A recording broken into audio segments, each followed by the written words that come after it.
Good evening, everyone. We have just finished day 8, and as a little treat, I've got myself a super bock with no alcohol. So that's my big treat for the day. Just really, first of all, want to say we're so pleased with the progress we've made so far after day 8. Managed to run 99% of this so far. I'll talk a bit more about that in a minute, but we're just really pleased with the progress. I just want to re-emphasise that teamwork is just essential. This is not a solo journey by any means. I am so reliant on Matt for operations, all the navigation, looking at all the accommodation for the next night, and totally reliant on Samia for all her willingness and all her help and all her physio. It's just absolutely vital to this trip. Today, really, if I'm honest, was the first day of what I would call real sort of suffering. I managed to put my foot into a pothole about 18 miles in, which meant that I pulled a muscle on just above my knee on my right leg. That meant that I had to walk. To be honest, walking is really not ideal. It takes too long.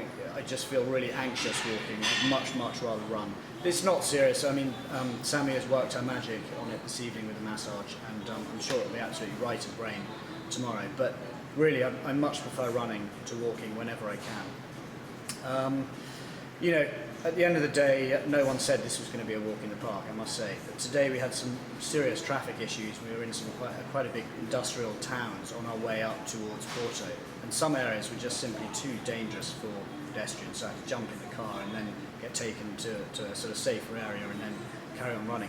Anyway, I just want to very quickly try and take you through a typical day. A lot of people have emailed in and just said, you know, tell us what you have for breakfast, etc., etc. So I'll just take you through a typical day. Generally set the alarm for about 7:30, 7:45, have a quick shower. BBC Sussex then do a daily phone in to me at 8:30, so I have to be all lively for that. Then about 9 o'clock we all go and have breakfast.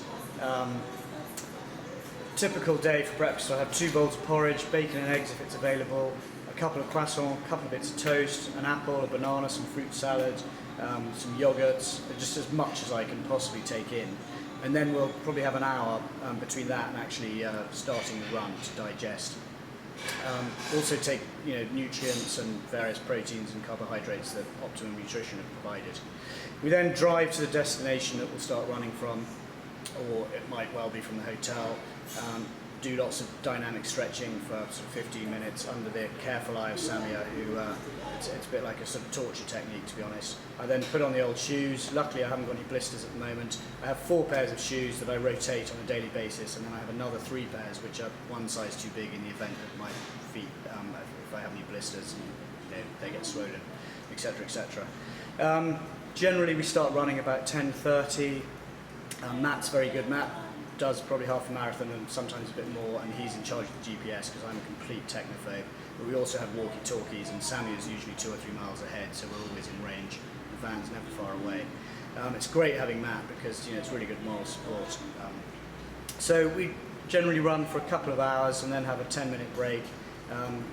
Personally, I love listening to music. That's my big distraction. On the one hand, you sort of drift away, and I try not to think about it too much when I'm running. I try and keep a very clear mind. But on the other hand, you've got these big trucks racing towards you at sort of 150 kilometers per hour or whatever it is, and you have to be really alert and have, you know, eyes at the back of your head all the time. You just got to be really on the case and alert.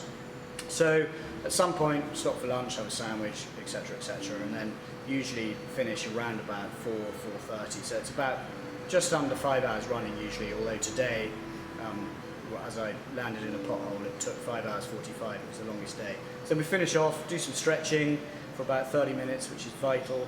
Drive to the next hotel, which again Matt's already sort of plugged in all the coordinates, so hopefully we always know where we're going. Back for an ice bath, and then a lovely hot shower, and then a great massage from Sammy, which I absolutely love.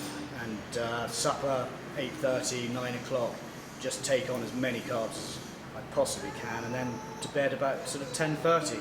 The one weird phenomena is that over the last week I've been sweating a lot. Every night I wake up about 2 or 3 in the morning, literally just dripping in sweat. I just have no idea what it is, but I think it's because your body's taking on a lot of fluid, and then it sort of releases it at night when it doesn't need it.